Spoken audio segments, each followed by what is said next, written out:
morning, sunshines. Here we are back at AOEM with updates for the June events. All right, this is part 2 June events, and we have seen some information about these things like Golden Expedition, but there's a brand new announcement on top of all this stuff today, and that is something that you can apply to your marches again and get an extra little buff. This is something that is not like troop title or bubble or whatever. This is a new thing that they're adding, and it is something you have to fight for in one of the events that are coming that is free to play. All right, so that's good news. But let's have a look at everything. There's 3 of these things that they've sent me here today, and we'll get into it. So Golden Expedition is the first thing. This is going to be starting on June 23rd, very soon, so next week. And it's going to last for matchmaking stage is the first thing. All right, lasts for 24 hours. It's a 1-day matchmaking stage with the first 8 hours spent finding a good enemy empire for you. During this time, you can see the event rules, info about both sides, how much time is left, and a sneak peek at the rewards. Note that you'll only get some of the rewards at this point. Once your opponent is locked in, you can scout their server. So very similar to the MEE that we have at the moment. It shows you a couple of pictures here that is just same old, you know, the matchmaking stuff. You can see some of the rewards, whatnot, and there is something that looks kind of new here. I don't know what that is. It might be something special. Buy compensation, it says. I have no idea, honestly. I don't know. I guess we'll find out soon enough. The war stage is next. During the war stage, you can relocate to the enemy empire to gather resources, eliminate tribes. So very free to play friendly ways of gathering points for your server, and wage war, which is obviously the harder part, more like MEE, but this is also going to work very similarly. You're just going to be going around to hotspots and fighting in a war, kind of like the raid stage of MEE. Alternative to that, you're going to be able to confront event bosses, and this is where a lot of PvP will happen too. You're going to want to try and secure the elephant for your side so the enemy isn't also attacking it, and there's a risk of losing it because the thing will spawn every occasionally, and it'll be intermittently, like one server and then another server and then another server, and it's not going to be constant. It'll be set at times. You will be able to see the times in advance, so you'll be able to try to be sure to be on, all right, when it actually spawns, so you can fight over it. So that's good. There it is, and more to earn points. It says and more, but I don't know what else there is that you can actually earn points with here. To be honest, I don't know. I didn't discover what it was in the Pioneer server when I played this, but the usual is right here anyway, so that's good enough. The server with more total points wins the event. No kidding. So it says here, points for gathering and eliminating tribes will only be calculated in cross-server scenarios. Not sure what this is. I think the first time we're getting this Golden Expedition event, there's some weirdness going on with how the points work. I don't know. They did specify, like with a warning or some notice or whatever, that the points are not going to... Well, they're going to work with some sort of fine print. I'm not exactly sure. It's a bit unclear. So I guess we're going to have to wait and see exactly how it works in practice when we're actually doing it. But it looks like gathering and eliminating tribes are big ones. So try to make sure you do that. Save up your stamina. Then the cross-border relocation areas work sort of similarly too. There are 2 types of places you can relocate to. Any tile in the opposing empire that doesn't have an alliance flag, or specific areas chosen for you by the Golden Expedition, which are kind of like the camps that we have in MEE. Cross-border relocation zones are marked with purple borders, same as MEE. So that's pretty decent, but we do have that extra freedom to just spawn anywhere there's no flag. However, pretty much most areas do have flags, and you want to be trying to get near population centers so you can do the fighting, because there's no point in just going anywhere else, unless you're just looking to gather peacefully. However, you just gotta be careful, because they can teleport to you and they can kill your farmers, or they can just kill you or zero your citadels. Just be careful. I do recommend trying to stick together, or at least in groups somewhat, so you can defend each other when it needs to be. The cross-border relocation cost. Each relocation to another empire costs 1 cross-border relocator. When you want to go back to your own server, you'll need to use 1 home server limited relocator. However, good news is, unlike MEE, you are going to be getting more than 1 of these, so I think that's good. During the stage, you'll get event points by participating in the following activities by the opposing server: gathering resources, defeating tribes, defeating or seriously wounding enemy troops, and confronting golden war elephants. This activity isn't limited to the opposing server only, by the way. So yes, if you're taking your golden war elephant on your own server, that still counts for you. All right, that does still count for you. View detail scoring rules in the earn points interface. All right, normal technical jabble. Boss challenges. The boss respawns every 6 hours in both empires.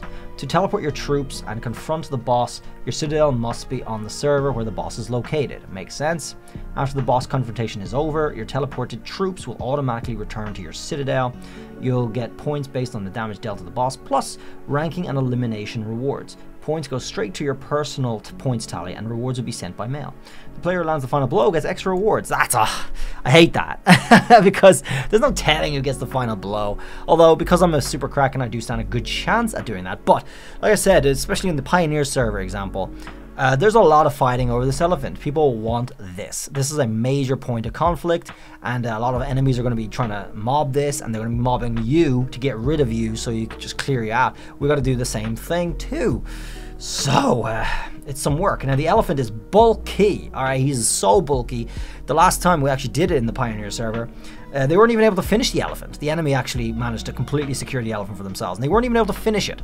So I guess our fighting, our attempts to stop them, did slow them down, which was key. It was vital. So everyone participating in this is important, because even if we don't manage to get the elephant, our next best bet is to stop them from getting it. All right, that is key, and that is what we managed to do. It is a hard thing to take down. It just takes so long and so much damage.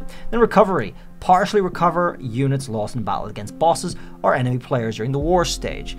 Casualties are based on battle reports, and no manual recovery is possible after this stage. Alright, so the usual. I guess we'll see exactly how that works. Now finally, this is big.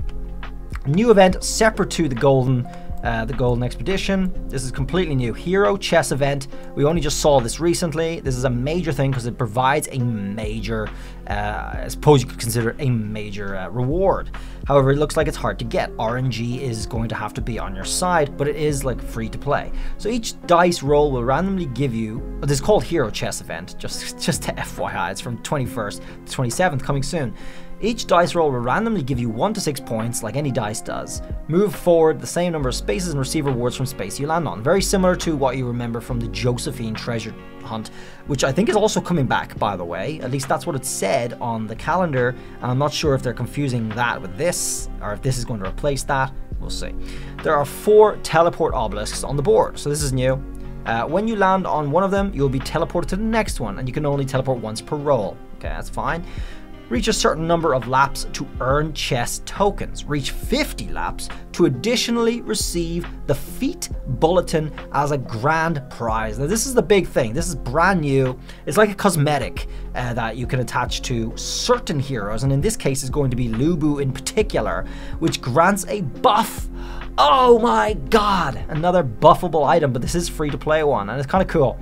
Accumulated progress will not carry over to the next event, so you do start from scratch each time. Chess tokens earned during the event can be exchanged for premium goods in the store. Chess tokens and dice will not expire. Also, you probably do have a chance to buy dice as well, by the way.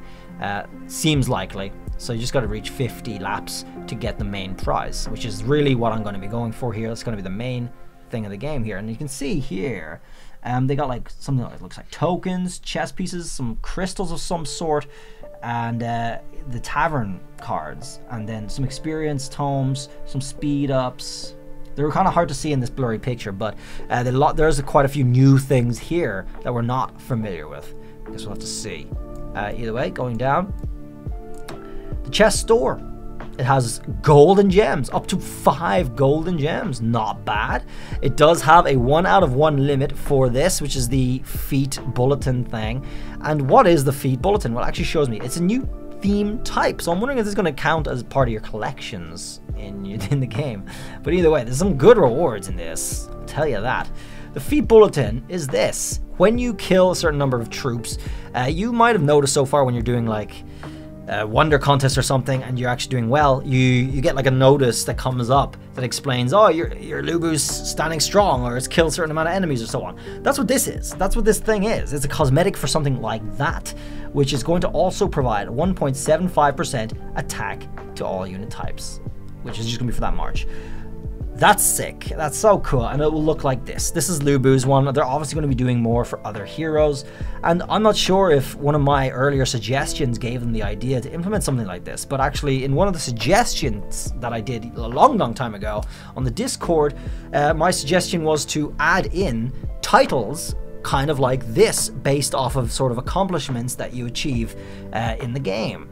And I thought, I said that you could also add buffs to those too. And they kind of took maybe that kind of approach, but they added it in a different way, as a bulletin that appears when you actually achieve certain things. So that's kind of cool. Unrivaled Warlord for Lubu exclusive, as you can see. And it gives that buff. So that's another buffable item to throw onto your marches, and they're going to be more coming. So that's kind of sick. I'm kind of hyped for that. Good news though, I just want to repeat, it seems free to play accessible. I'm not sure how realistic 50 laps is just by playing free. So we're going to have to wait and see how that goes. Guys, that's a wrap. That is it. New news, lots to come this month for the second half. We're already past the second half here, but it looks like there's lots to enjoy on its way either way. So folks, hopefully you enjoyed this news and found it useful. I'll see you guys around in the next video. Have a good one. Bye.